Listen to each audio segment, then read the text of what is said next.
नमस्कार दोस्तों और प्रिय विद्यार्थियों, आप सभी का जागृति क्लासेस ऑनलाइन लर्निंग ऐप पर हार्दिक स्वागत है।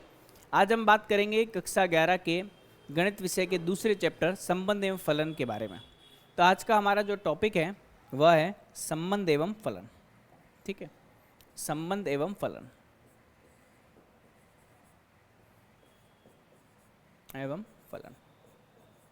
ठीक है। अब संबंध एवं फलन क्या होता है, इसे इंग्लिश में बोलते हैं रिलेशन एंड फंक्शन। ठीक है, सबसे पहले हम रिलेशन के बारे में पढ़ेंगे और उसके पश्चात हम देखेंगे कि कुछ विशेष प्रकार के जो संबंध होते हैं वह फलन कहलाते हैं और वो किस तरीके से फलन कहलाते हैं, अर्थात रिलेशन में क्या ऐसी विशेषता होनी चाहिए ताकि वह कोई फलन कहलाने लायक हो। तो देखिएगा, अगर हमें संबंधों के बारे में पढ़ना है तो देखिएगा, यहाँ पर एक मुख्य वैज्ञानिक G.W. लेबनिज का नाम लिखा हुआ है। G.W. लेबनिज ने संबंध एवं फलनों के मध्य संबंधों को स्थापित किया। उससे पहले उन्होंने कार्तीय युग्मों के बारे में भी रिसर्च किया और हमें गणित में एक बहुत बड़ी और बहुत अच्छी परिकल्पना संबंध एवं फलन के रूप में दी। तो लेबनिज का इस क्षेत्र में गणित में बहुत बड़ा योगदान है। अब देखिएगा उन्होंने क्या बताया और किस तरीके से संबंध स्थापित करने के तरीके बताए। तो देखिएगा, किसी भी संबंध को स्थापित करने के लिए हमें कम से कम दो अवयवों की आवश्यकता होती है ना। हम पहले बात करेंगे किसके बारे में, संबंध के बारे में। संबंध, ठीक है, संबंध का मतलब है कि कम से कम दो अवयवों की आवश्यकता। कम से कम कितने अवयव? दो अवयवों की आवश्यकता। दो अवयवों की आवश्यकता। अब सबसे महत्वपूर्ण ये बात है कि अगर हम किसी समुच्चय से संबंध को स्थापित करें तो हमें एक क्रमित युग्म चाहिए होगा। जब तक क्रमित युग्म हमें प्राप्त नहीं होगा हम उस संबंध को स्थापित नहीं कर पाएंगे। ठीक है, तो देखिएगा, सबसे पहले हम परिकल्पना करेंगे किसकी? क्रमित युग्म की। और क्रमित युग्म से पहले हम कार्तीय गुणन को समझेंगे कि कार्तीय गुणन क्या होता है। ठीक है, तभी हम क्रमित युग्म को क्या कर पाएंगे, समझ पाएंगे। तो देखिएगा, अगर हमें संबंध स्थापित करना है तो कम से कम दो अवयवों की आवश्यकता होती है और दो अवयवों को लाने के लिए हमें दो समुच्चयों का कार्तीय गुणन करना पड़ता है। ठीक है, तो हम बात करेंगे यहां पर सबसे पहले समुच्चयों का कार्तीय गुणन। समुच्चयों का कार्तीय बोलते हैं और कार्तिकीय भी बोलते हैं ना, कार्तीय गुणन। Cartesian product of two sets होता है। ठीक है, तो इसकी परिभाषा यह है, यदि P एवं Q दो अरिक्त समुच्चय हो तो P क्रॉस Q इसका कार्तीय गुणन कहलाता है, जो कि एक x, y का कार्तीय युग्म से बना समुच्चय होता है, जहां पर प्रत्येक x a का सदस्य होगा और y जो होगा वह b का सदस्य होगा। ठीक है, यह हमें कार्तीय गुणन की परिभाषा दे रखी है। अब इसको हम एक उदाहरण से भी समझ लेते हैं। मान लीजिए हमारे पास a जो है वह 1,2 है। ठीक है, और b जो है वह समुच्चय है 3,4। अगर हमें बोला जाए कि a का b से कार्तीय गुणन करना है तो a और b का कार्तीय गुणन करते समय हमें ध्यान रखना है कि हमें कार्तीय युग्म बनाने पड़ेंगे। तो 1 का 3 से गुणा होगा तो 1 और 3 लिखो और इसे जोड़े के रूप में लिख दो, कॉमा। 1 का 4 से होगा, फिर 2 का 3 से होगा और 2 का 4 से होगा। बात समझ में? लेकिन इसमें सबसे महत्वपूर्ण बात यह है कि अगर आपने a क्रॉस b किया है तो इस कार्तीय युग्म के सारे पहले स्थान के अवयव a से आएंगे और द्वितीय स्थान वाले अवयव कहां से आएंगे? b से आएंगे। यह चीज हमें ध्यान में रखनी है। ठीक है, तो इस तरीके से हम किसी समुच्चय का क्या कर सकते हैं? कार्तीय गुणन कर सकते हैं। मान लीजिए अगर b क्रॉस a की बात करें तो b क्रॉस a जो होगा यह होगा y, x का कार्तीय युग्म का समुच्चय जहां पर प्रत्येक y b से बिलोंग करेगा और x जो होगा वह कहां से बिलोंग करेगा, a से बिलोंग करेगा। मतलब b क्रॉस a जो है वह जस्ट इसके उल्टे क्रम हो जाएंगे, ठीक है। अगर मैं मान ज्ञात करना चाहूं b क्रॉस a का, तो 1,3 का 3,1 हो जाएगा, यह 4,1 होगा, यह 3,2 हो जाएगा और यह 4,2 हो जाएगा। तो फिर से देखिएगा, यहां पर हमने एक महत्वपूर्ण चीज समझी है कि a क्रॉस b का मान b क्रॉस a के बराबर नहीं आ रहा है। तो यह सदैव संभव नहीं है कि a क्रॉस b का मान b क्रॉस a के बराबर आए ही आए। तो दो समुच्चयों का कार्तीय गुणन क्रम विनिमय के नियम का पालन नहीं करता है। क्रम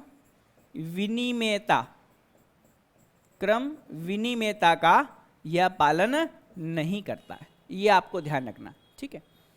अब सुनिएगा, अगर हमें कार्तीय युग्म प्राप्त हुए ना, कार्तीय युग्म प्राप्त हुए, तो कार्तीय युग्मों का क्या गुणधर्म है, कार्तीय युग्म, ठीक है।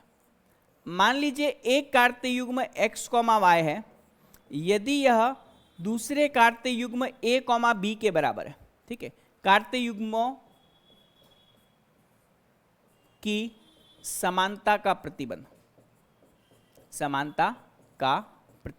है ना, कि यदि दो कार्तीय युग्म एक दूसरे के समान आ जाते हैं तो उसका क्या प्रतिबंध है, इसका यह प्रतिबंध है कि x जो होगा वह a के बराबर होगा और y जो होगा वह b के बराबर होगा। तो दो कार्तीय युग्म यदि समान है तो उसका पहला अवयव दूसरे के पहले अवयव और दूसरा अवयव दूसरे के दूसरे अवयव के बराबर होता है। अब इस पर सवाल कैसे बनते हैं, देखिएगा। सवाल की अगर मैं बात करूं तो अगर मैं बोलूं यदि 5, x का मान मान लीजिए y, 3 के बराबर है, ठीक है, तो हमें x और y ज्ञात करना है। तो 5 बराबर किसके हो जाएगा, y के, तो y बराबर 5 के, और x बराबर किसके हो जाएगा, x बराबर हो जाएगा 3 के। बात समझ में आ रही है आप सभी को, ठीक है। तो इस तरीके से दो कार्तीय युग्मों की समानता से हम काफी एग्जाम्पल कर सकते हैं। एक एग्जाम्पल और ले लेते हैं, x + 1, y - 1 का मान, यहां से मैं 4 ले लेता हूं, यहां पे हम 3 ले लेते हैं। इसका अर्थ यह हुआ कि x + 1 का मान जो होगा वो 4 के बराबर होगा और y - 1 का मान 3 के बराबर होगा। तो यहां से x हमें कितना मिलेगा, 3 के बराबर, और y हमें किसके बराबर मिलेगा, 4 के बराबर। तो इस तरीके से हम दो कार्तीय युग्मों की क्या कर सकते हैं, समानता देख सकते हैं और उससे प्रश्नों को हल कर सकते हैं, ठीक है। अब देखिएगा, अब हम कुछ उदाहरण लेते हैं कार्तीय युग्मों के, ताकि आपको इसका सिस्टम समझ में आए। a बराबर मैंने मान लिया ABC, ठीक है, और b बराबर मैंने मान लिया यहां पर 1, 2 और 3, ठीक है। अब हमें क्या ज्ञात करना है, a क्रॉस b ज्ञात करना है। तो a क्रॉस b में आप देख सकते हैं, सबसे पहले a का इन तीनों से गुणा करो, मतलब कितना आएगा, 1,1, a, 2, a, 3। फिर b का तीनों से गुणा करो, तो b, 1, b, 2 और b, 3। फिर c का गुणा करो, तो c, 1, c, 2 और c, 3। बात समझ में आ रही है, ठीक है। अगर मुझे b क्रॉस a पूछा जाए तो b क्रॉस a क्या आएगा, इस बार b के अवयव पहले आएंगे, a के अवयव बाद में आएंगे। मतलब 1 की गुणा ABC से करेंगे तो 1, a, यहां से 1, b और 1, c। फिर 2, a, 2, b और 2, c। फिर 3, a, 3, b और 3, c। तो इस तरीके से हम a क्रॉस b और b क्रॉस a ज्ञात कर सकते हैं, जो कि हमें यहां पर दिखाई दे रहा है कि आपस में बराबर नहीं है। क्लियर है भाई, आपस में हमें बराबर नहीं दे रखे हैं, ठीक है। अब ध्यान दीजिएगा, एक इंपॉर्टेंट चीज मैं आपको बता रहा हूं। क्या इंपॉर्टेंट चीज बता रहा हूं, ठीक है। यदि अवयव समुच्चय A में अवयवों की संख्या मान लीजिए m है और समुच्चय B में अवयवों की संख्या यदि n है, तो A क्रॉस B में अवयवों की जो संख्या होती है वो m × n के बराबर होती है, ठीक है।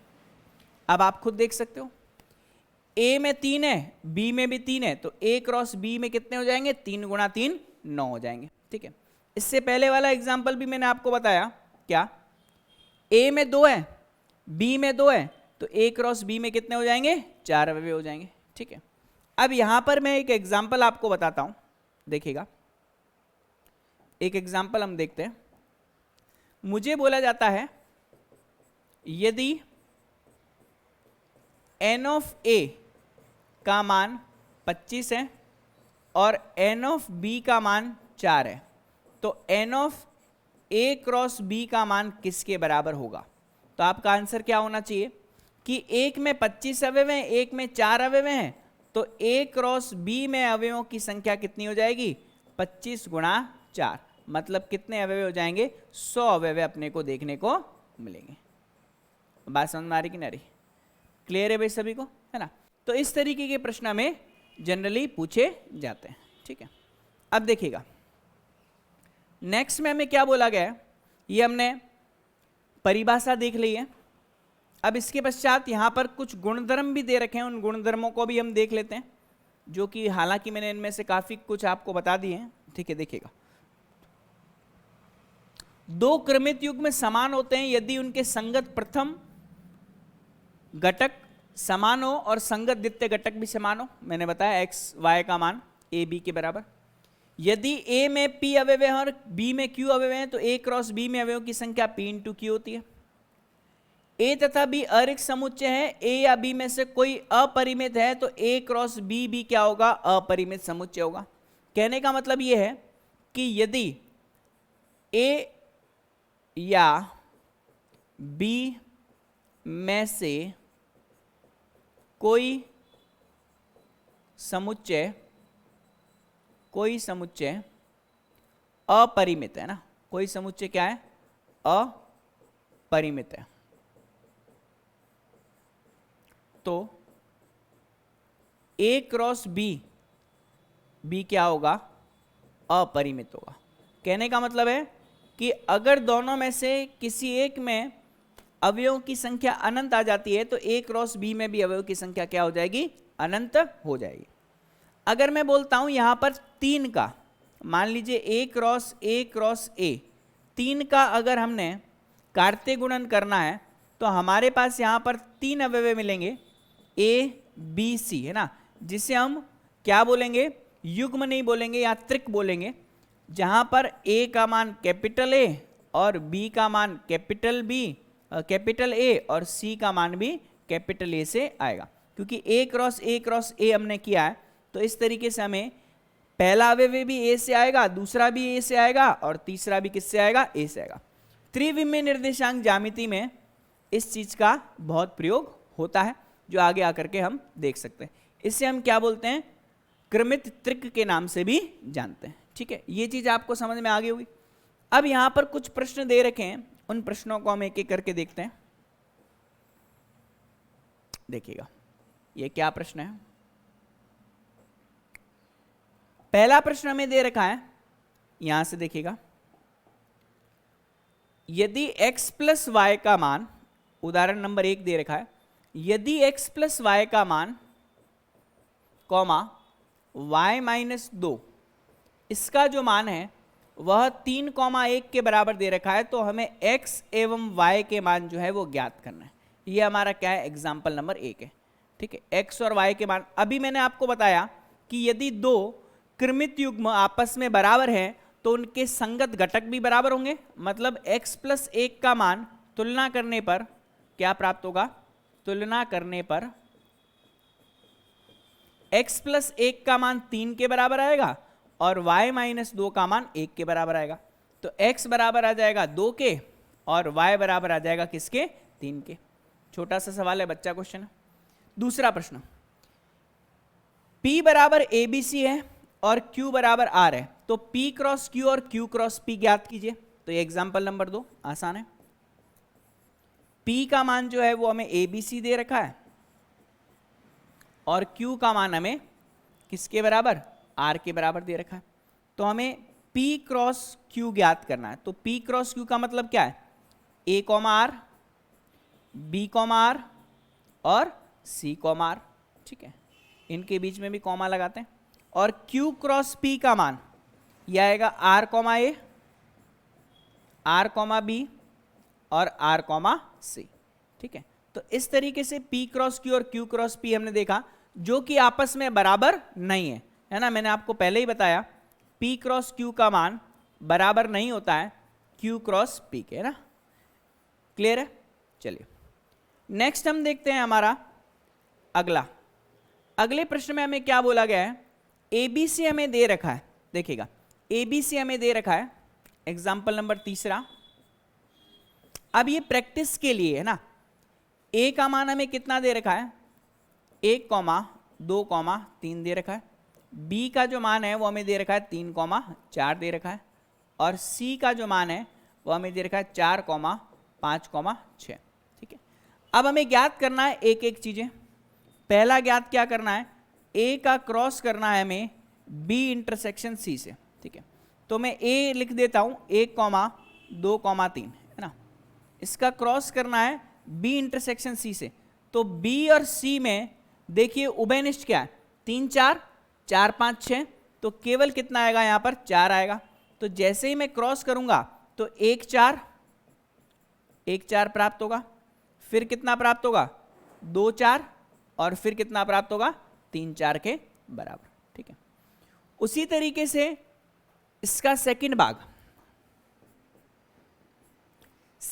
में हमें बोला गया है कि A क्रॉस B का इंटरसेक्शन करना है A क्रॉस C से। A क्रॉस B का इंटरसेक्शन करना है A क्रॉस C से। तो सबसे पहले A क्रॉस B ज्ञात तो करें। A क्रॉस B क्या होगा, 1,3 1,4, फिर आएगा 2,3 2,4, है ना। फिर आएगा 3,3 और 3,4।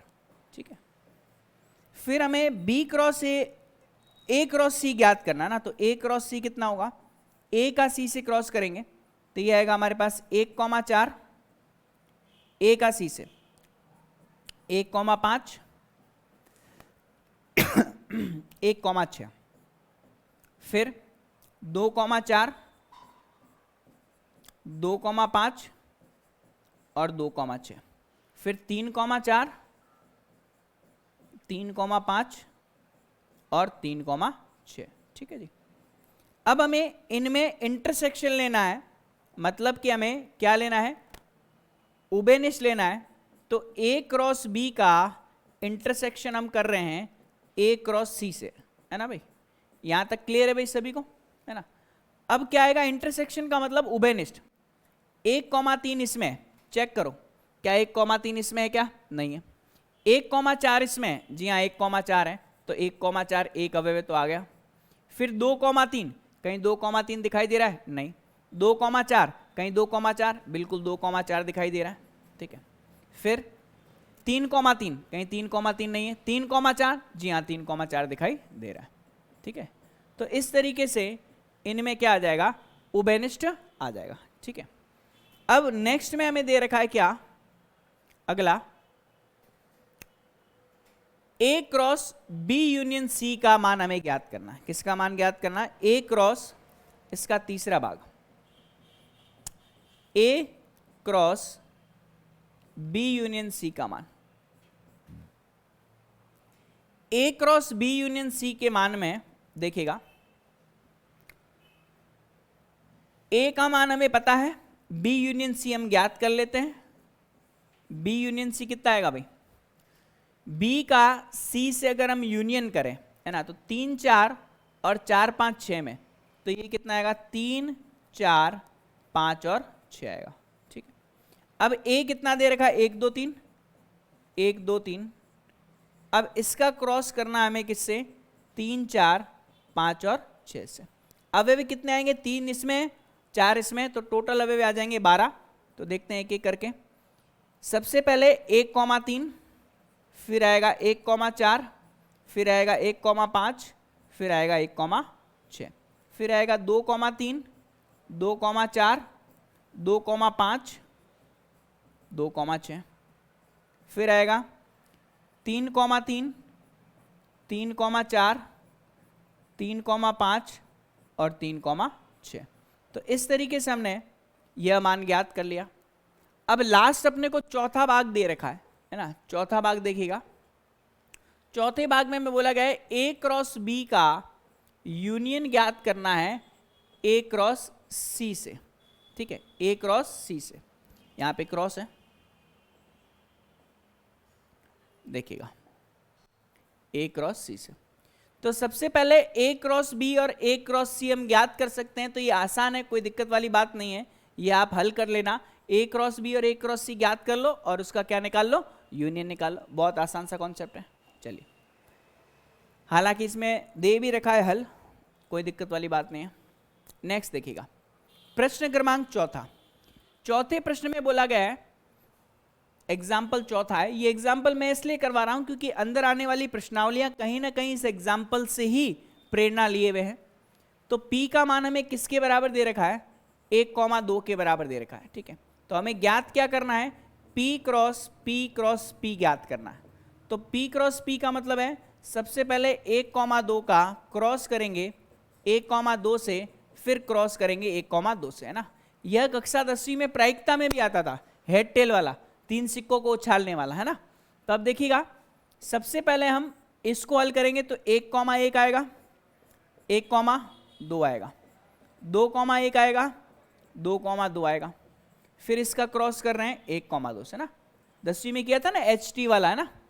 फिर यहाँ पर आएगा आपके पास 1,1 का 1 से करेंगे तो 1,1 आएगा, फिर 1,1,2 प्राप्त होगा, फिर कितना आएगा 1,2,1, फिर 1,2,2, ठीक है, फिर आएगा 2,1,1, फिर 2,1,2, फिर 2,2,1 और 2,2,2। ठीक है, इस तरीके से हम ज्ञात कर सकते हैं किसका, P क्रॉस P का मान। ठीक है, अब देखिएगा अगला प्रश्न है, यदि R समस्त वास्तविक संख्याओं का समुच्चय है तो R क्रॉस R और R क्रॉस R किसको निरूपित करेंगे। तो देखिएगा, हमें बोला जाता है R जो है यह वास्तविक संख्याओं का समुच्चय, वास्तविक संख्याओं का समुच्चय, छोटा सा कॉन्सेप्ट है, संख्याओं का समुच्चय। तो हमें बोला जाता है कि R क्रॉस R किसको निरूपित करेगा। तो R क्रॉस R, ध्यान रखिएगा, x, y, जहां पर प्रत्येक x बिलोंग्स टू R है और y बिलोंग्स टू R है, तो यह द्विविमीय निर्देशांक ज्यामिति के सारे बिंदुओं को निरूपित करेगा।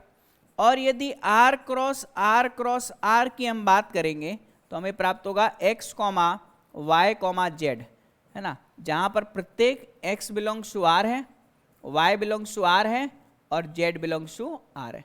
तो यह त्रिविमीय निर्देशांक ज्यामिति के प्रत्येक बिंदु को निरूपित करेगा। यह द्विविमीय को करेगा और यह त्रिविमीय में सभी व्यवस्थाओं को निरूपित करेगा। क्लियर है भाई, है ना। चलिए, अब उदाहरण नंबर 6 जो है वो बहुत अच्छा है, जो कि आपको बेसिक समझाएगा कि हमारा बेसिक क्या था। ठीक है, उदाहरण नंबर 6 देखिएगा, एग्जाम्पल नंबर 6। एग्जाम्पल नंबर 6 में हमें बोला गया है, यदि A क्रॉस B का मान P, Q, P, R, M, Q और M, R है, तो हमें A एवं B ज्ञात करना है। A एवं B जो है वो हमें ज्ञात करना है।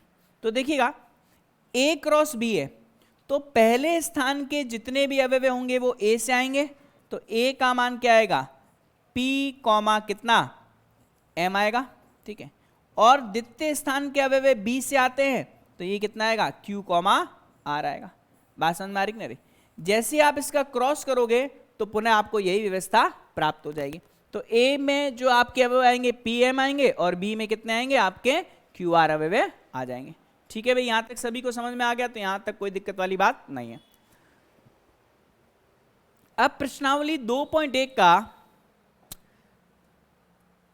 पहला प्रश्न देखिए, यहां से पहले प्रश्न में हमें बोला गया है कि x प्लस 1 और बट्टे में x के 3 है, कॉमा y माइनस का 2/3 जो है वह बराबर है 5/3 कॉमा 1/3 के। तो हमें x एवं y के मान ज्ञात करने हैं। तो मैंने आपको बताया था कि दो कृमित युग्म अगर बराबर हैं तो उनके संगत अवयव भी आपस में बराबर होंगे। तो पहले अवयव को पहले के बराबर करना है और दूसरे को दूसरे के बराबर करना है। तो हमारे पास देखिएगा x/3 का मान आएगा 5/3 माइनस का 1। तो 5 में से 3 जाएगा कितना, 2/3 बराबर किसके, x/3 के। तो x का मान आ जाएगा यहाँ से किसके बराबर, 2 के बराबर। ठीक है, उसी प्रकार से y का मान ज्ञात करना है। तो y बराबर आ जाएगा 1/3 प्लस का 2/3। तो y का मान आएगा 3/3 मतलब किसके बराबर, 1 के बराबर। तो इस तरीके से हम x और y के मान ज्ञात कर सकते हैं। प्रश्न क्रमांक दूसरा, यदि समुच्चय A में 3 अवयव हैं तथा समुच्चय B ये है तो A क्रॉस B में अवयवों की संख्या ज्ञात कीजिए। तो मैंने आपको बताया कि n of A cross B क्या होता है, यह होता है n of A into n of B के बराबर। ठीक है, तो मुझे बोला गया है A में 3 अवयव है और B में कितने, 3 अवयव दिखाई दे रहे। तो हमारे पास total n of A cross B में अवयवों की संख्या कितनी हो जाएगी, 3 गुणा 3 किसके बराबर, 9 के बराबर, है ना। सिंपल सा कॉन्सेप्ट है। चलो तीसरा, यदि G और H हमें दे रखा है तो G क्रॉस H और H क्रॉस G ज्ञात कीजिए। ये मैं आपको नहीं करवा रहा क्योंकि हम ऐसे प्रश्न कर चुके हैं। बताइए कि निम्नलिखित कथनों में से प्रत्येक सत्य अथवा असत्य है। यदि कथन असत्य है तो दिए गए कथन को सही बना करके लिखिए। देखिएगा अब यह क्या मामला दे रखा है, थोड़ा यहां पे गौर करते हैं।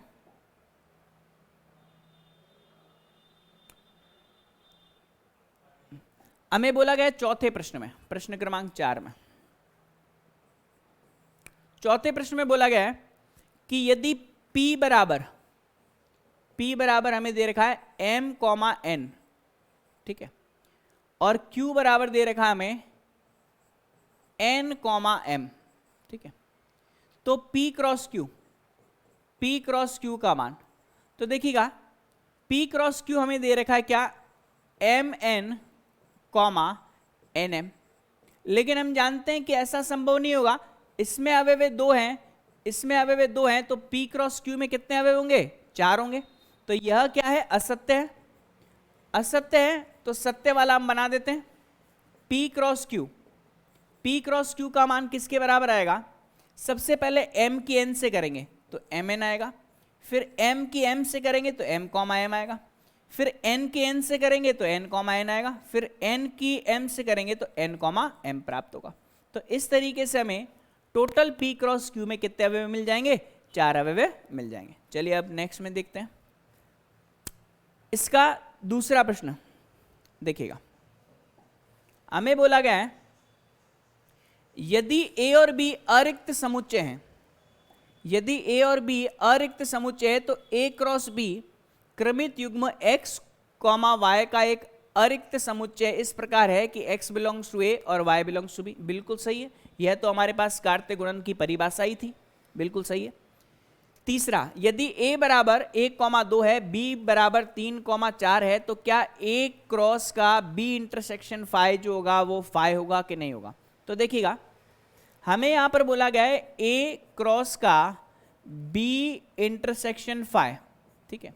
अब ध्यान दीजिएगा किसी समुच्चय का इंटरसेक्शन फाई से करते हैं तो हमें क्या प्राप्त होता है, फाई प्राप्त होता है। और A का अगर फाई से आप क्रॉस प्रोडक्ट करोगे तो आंसर फाई आएगा, क्योंकि A में कुछ अवयव हैं लेकिन फाई रिक्त हैं। तो किसी रिक्त समुच्चय का किसी अरिक्त समुच्चय से कार्त्य गुणन करते हैं तो हमेशा रिक्त समुच्चय प्राप्त होगा। कारण क्या है, 1,2 होगा, इसमें कोई अवयव ही नहीं है तो कार्त्य युग्म बनाओगे कैसे। तो ये आपका क्या है, एकदम सत्य कथन है। चलिए अगला बोला जाता है प्रश्न क्रमांक 5, हमें A का मान दे रखा है क्या, -1,1, ठीक है। हमें ज्ञात क्या करना है, A क्रॉस A का मान ज्ञात करना है, ठीक है। तो सबसे पहले a क्रॉस 1 लिख लेते हैं, मतलब पहले a लिख लेते हैं, -1, 1, इधर भी आपके पास -1, 1 और इधर भी आपके पास -1, 1। सबसे पहले इन दोनों को हल करेंगे तो ये अपने को क्या देगा, -1 का -1 से होगा, -1 का -1 से, फिर -1 का 1 से होगा, फिर 1 का -1 से होगा और 1 का 1 से होगा। फिर इसका क्रॉस कर रहे हैं हम किससे, -1 और 1 से, तो यहाँ से क्या प्राप्त होगा, -1, -1 और -1। ठीक है, इन चारों के पीछे एक बार -1 लगा दो, एक बार +1 लगा दो, तो -1, 1 और कितना आएगा, -1 आएगा। ठीक है, यहाँ से ये वाला कोष्टक है ना, फिर 1, -1 और -1, ये कोष्टक नहीं बनाना है, कोष्टक ये वाला बनेगा। ठीक है, फिर 1, 1 और -1, फिर सभी के पीछे 1 लगा देते हैं, -1, -1 और 1, -1, 1 और 1, 1, -1 और 1, 1, 1 और 1। ठीक है, तो ये अपने पास क्या आ जाएगा, किसका मान, a क्रॉस a का मान आ जाएगा। ठीक है, बात समझ में आ गई होगी आपको। चलिए प्रश्न क्रमांक 5वां भी हल हो गया। छठा देखते हैं, a क्रॉस b का मान ax ay bx by के बराबर है, तो a और b ज्ञात कीजिए। तो मैंने आपको पहले ही बताया, क्या, यहां से देखिएगा, हमें बोला गया है यहां से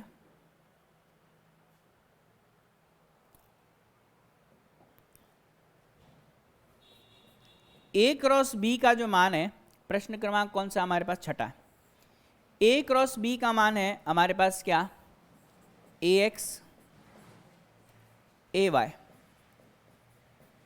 यहां से bx और by। ठीक है, अब हमें a और b ज्ञात करना है, तो a क्या होगा, पहले स्थान के अवयव, मतलब a, b, और b क्या होगा, दूसरे स्थान के अवयव, मतलब x, y। क्लियर है? तो छठा प्रश्न आपको समझ में आ गया होगा।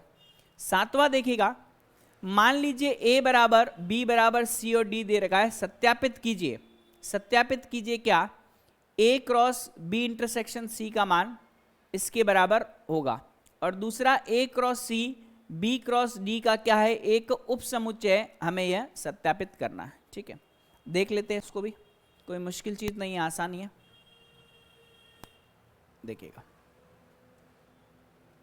यहां से प्रश्न को बड़ा कर लेते हैं। हमें प्रश्न क्रमांक 7 में दे रखा है क्या, a का मान दे रखा है 1,2, तो a बराबर हम लिख लेते हैं 1,2। ठीक है, फिर b का जो मान दे रखा है वो दे रखा है 1,2, 3,4। ठीक है, c का मान दे रखा है यहाँ पर 5,6। ठीक है, और d का मान दे रखा हमें 5, 6, 7,8। ठीक है, अब हमें सत्यापित करना है क्या, a का क्रॉस कर रहे हैं हम b इंटरसेक्शन c से, इसका मान a cross b intersection a cross c के बराबर आना चाहिए। ठीक है, तो सबसे पहले हम बायां पक्ष ले लेते हैं, a का हमें क्रॉस करना है b इंटरसेक्शन c से, तो b इंटरसेक्शन c तो ज्ञात करें। b और c में उभयनिष्ठ क्या आ रहा है, b और c में उभयनिष्ठ जो है वो क्या आ रहा है, b हमारे पास 1, 2, 3, 4 है ना, और यहां से अब आप देख सकते हो कि b और c में कुछ भी उभयनिष्ठ नहीं आ रहा, मतलब यह हमारा जो समुच्चय है वह क्या है, फाई। तो a का क्रॉस करोगे फाई से तो कितना आएगा, फाई आएगा, क्योंकि b इंटरसेक्शन c में कुछ भी उभयनिष्ठ नहीं आ रहा। अब a क्रॉस b ज्ञात करते हैं, तो a क्रॉस b का मान कितना आएगा, a का b से क्रॉस करते हैं, तो देखिएगा ये आएगा 1,1 आएगा, फिर आएगा 1,2, फिर आएगा 1,3, फिर आएगा 1,4। ठीक है, फिर 2,1, 2,2, 2,3 और 2,4। ठीक है, इसका इंटरसेक्शन करना है a क्रॉस c से, a और c, तो आप देख सकते हो 1,5, 1,6, 2,5 और 2,6। ठीक है, अब आप देख सकते हो इन दोनों में कोई भी उभयनिष्ठ नहीं है, तो आंसर यहाँ पर भी क्या आएगा, फाई आएगा। ये भी फाई और ये भी फाई, तो दोनों आपस में क्या हो गए, सिद्ध हो गए। अतः हम क्या कह सकते हैं कि यहाँ से ए का क्रॉस करें बी इंटरसेक्शन सी से, तो ये बराबर आएगा A cross B intersection A cross C के। बात समझ में आई सभी को, है ना? ये आपस में क्या आ जाएंगे, बराबर आ जाएंगे। चलिए अब इसका दूसरा भाग, ए क्रॉस सी जो है वह बी क्रॉस डी का उपसमुच्चय। तो सबसे पहले ए क्रॉस सी निकालते हैं। ए क्रॉस सी हालांकि हमने निकाल रखा है 1,5, 1,6, 2,5, 2,6। ठीक है, और ए क्रॉस डी देखिएगा 1,5, 1,6, 1,7, 1,8। ठीक है, फिर 2,5, 2,6, 2,7 और 2,8। क्लियर है भाई? तो देख सकते हैं हम लोग क्या, यहां से 1,5 1,5 है, 1,6 1,6, 2,5 2,5 है, 2,6 2,6। तो हम बोल सकते हैं कि ए क्रॉस सी जो है वह उपसमुच्चय किसका, ए क्रॉस डी का। ठीक है, यहां से पता चल रहा है क्योंकि ए क्रॉस सी के सारे अवयव ए क्रॉस डी में क्या है, उपस्थित है। ठीक है जी, बात समझ में आई सभी को? अब नेक्स्ट में हम देखते हैं अगला प्रश्न क्रमांक 8। मान लीजिए कि ए और बी हमें दे रखा है, तो ए क्रॉस बी लिखिए और ए क्रॉस बी के कितने उपसमुच्चय होंगे इनकी सूची भी हमें क्या करनी है, बनानी है। ठीक है, तो सबसे पहले ए और बी दे रखा है। ए का मान दे रखा हमें 1,2 और बी का मान दे रखा हमें 3,4। ठीक है, अब हमें ये बोला गया है क्या कि सबसे पहले ए क्रॉस बी तो ज्ञात करो। तो ए क्रॉस बी अगर हम ज्ञात करेंगे तो यहां आएगा 1,3, 1,4, 2,3 और 2,4। ठीक है, तो हम देख सकते हैं कि ए क्रॉस बी में अवयव कितने आ रहे हैं, 4 आ रहे हैं। अब हमें बोला जाता है, अगर मैं बोलूं N of A cross B का मान किसके बराबर है, N of A cross B का मान 4 के बराबर है। अब ध्यान दीजिएगा, हमें बोला जाता है कि इस ए क्रॉस बी के उपसमुच्चयों में कितने अवयव हैं। उपसमुच्चय में अवयवों का मतलब क्या होगा, ए क्रॉस बी के घात समुच्चय में अवयव है। तो हम बोल सकते हैं power set of A cross B, है ना, और इसमें अवयवों की संख्या यह होती है 2 की घात N of A cross B के बराबर। और यह वही चीज है, किसी समुच्चय में अवयवों की संख्या, किसी समुच्चय में अवयवों की संख्या, किसी समुच्चय में उपसमुच्चयों की संख्या 2 की घात उसके अवयवों की संख्या के बराबर होती है। तो हम देख सकते हैं कि इसका जो आंसर आएगा वो 2 की घात कितना आएगा, 4 आएगा। 2 की घात 4 का मतलब कितना आएगा हमारे पास, 16। तो इस दिए गए ए क्रॉस बी के उपसमुच्चयों की संख्या कितनी होगी, यहां पर टोटल किसके बराबर होगी, 16 के बराबर होगी। अब ये 16 उपसमुच्चय कैसे आएंगे मैं आपको बता देता हूं। ठीक है, सबसे पहले power set of A cross B, है ना, power set of A cross B में सबसे पहले क्या आएगा, 5 आएगा। फिर हम क्या करेंगे, एक एक जोड़े रखेंगे ना, ये आएगा आपके पास 1,3, है ना, फिर कितना आएगा आपके पास 1,4। ठीक है, फिर 2,3, फिर आएगा 2,4 ना। फिर हम 2-2 के जोड़े बनाएंगे। 2-2 के जोड़े का मतलब है अपने पास ये 4 हो गए, फिर 2-2 के जोड़े का मतलब होगा 1,3, ठीक है, कॉमा 1,4, ठीक है, फिर 1,3, 2,3, फिर 1,3, और 2,4। क्लियर है? और क्या बनेंगे? 1,4, 2,3। फिर क्या बनेंगे? 1,4, 2,4। ठीक है। फिर 2,3, 2,4। ठीक है। फिर अब क्या बनेंगे? 3 के जोड़े बनेंगे। ठीक है। 3 के जोड़े का मतलब क्या होगा? यहां से 1,3, 1,4, 2,3। ठीक है, ये बन गया। फिर क्या बनेगा? 1,3, 1,4, 2,4। ठीक है। फिर क्या बनेगा? देखो इसमें 1,3, 1,3 आ गया, 1,4, 1,4 आ गया। अब क्या करेंगे? हमने और जोड़े बनाएंगे। टोटल ये 4, ये आपके पास 1 2 3, 1 2 3 4 5 6 7 8 9 10 11 12 13 14 15 16, 3 बनेंगे। और अब देखिएगा इसमें और कैसे जोड़े हम लेंगे? 1,4 ले लेता हूं, 2,3 ले लेता हूं और पीछे बचा हुआ 2,4 ले लेता हूं। ठीक है। फिर इसमें 1,4, 2,3, 2,4 आ जाएगा। ठीक है। फिर एक लास्ट कौन सा बच जाएगा इसमें? इसमें 1,3, 1,3 आ गए, 1,4, 1,4, 1,4 3 बार आ गए, 1,3 2 बार आया तो 1,3 एक बार और आएगा। ठीक है। तो 1,3 आएगा यहाँ से।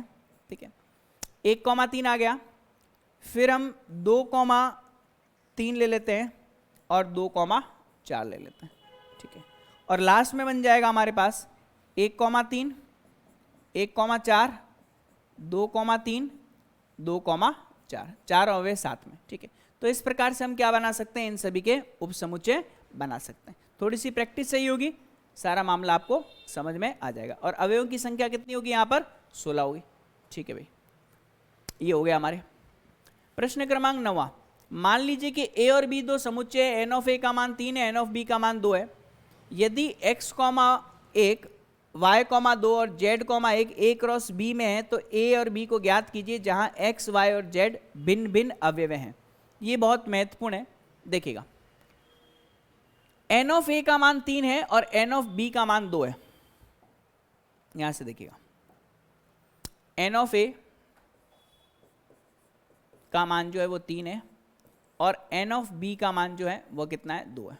ठीक है। फिर हमें क्या बोला गया है? यदि x, y, y, 2 और z, 1, x, y, x, 2, क्या बोला गया एक बार देख लेते हैं। यदि x, 1, y, 2 और z, 1, x, 1, x, 1, y, 2, y, 2 और z, 1 है ना। यदि a क्रॉस b के अवयव है, मतलब हम बोल सकते हैं कि ये a क्रॉस b के क्या है? अवयव है। ठीक है। तो हमें क्या करना है कि मतलब ये a क्रॉस b के बराबर नहीं है, लेकिन हम बोल सकते हैं यह जो अवयव आ रहे हैं वह a क्रॉस b में से ही आ रहे हैं। किस में से आ रहे हैं? a क्रॉस b में से ही आ रहे हैं। तो हम बोल सकते हैं कि ये जो बिलोंग करते हैं वो किससे करते हैं? a क्रॉस b से ही करते हैं।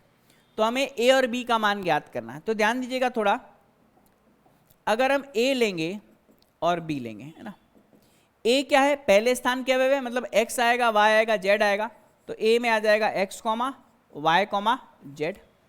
और b जो होते हैं वो द्वितीय स्थान के अवयव होते हैं। यहाँ पर 1 है, यहाँ पर 2 है, यहाँ पे 1 है, तो 2 ही अवयव है। तो कितना आएगा? 1, 2 है।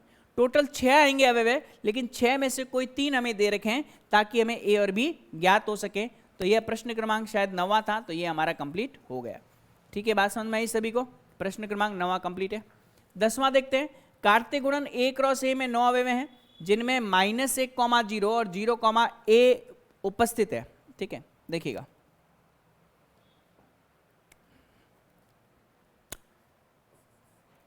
ए क्रॉस ए में अवयव जो है, अवयव ए क्रॉस ए बोला गया है ओनली। यदि ए क्रॉस ए में 9 अवयव है ना, ए क्रॉस ए में कितने हैं, 9 अवयव हैं, 9 अवयव है, ठीक है। और यहां से 2 अवयव बोले गए हैं, कौन कौन से, -1,0 और 0,1। -1,0 और 0,1 जो है वह बिलोंग्स टू है कहाँ से, ए क्रॉस ए से, ठीक है। तो हमें ए का मान ज्ञात करना। तब एक चीज देखिएगा, ए का अगर हम बात करें, अगर ए क्रॉस ए में 9 अवयव हैं, इसका मतलब एन ऑफ ए का मान किसके बराबर होगा, 3 के बराबर होगा, तभी तो 3 गुणा 3 कितने होंगे, 9 होंगे। अब ध्यान देना, पहला अवयव ए से आएगा तो -1,0, ठीक है। दूसरा अवयव ए से आएगा तो 0,1। अब ध्यान रखना, ये दोनों ए समान है, -1,0 इसका सदस्य है, 0 और 1 इसका सदस्य है। इसका मतलब 1 यहां पे भी होगा और -1 यहां पे भी होगा। तभी हम बोल सकते हैं कि ए क्रॉस ए करने पर कोई 2 अवयव हमारे -1,0 और 0,1 प्राप्त होंगे, ठीक है। तो हमने इस प्रश्नावली को कंप्लीट कर लिया है, ठीक है, हमारी कंप्लीट हो गई है यह पहली प्रश्नावली। नेक्स्ट क्लास में हम संबंध के बारे में पढ़ेंगे और उसके बारे में चर्चा करेंगे। तो आज की क्लास के लिए इतना ही। आप इस वीडियो को अच्छे से देखिए और नेक्स्ट क्लास को समझने के लिए इस वीडियो को आपका बहुत अच्छे तरीके से समझना अति आवश्यक है। तो आज के लिए इतना काफ़ी है। धन्यवाद।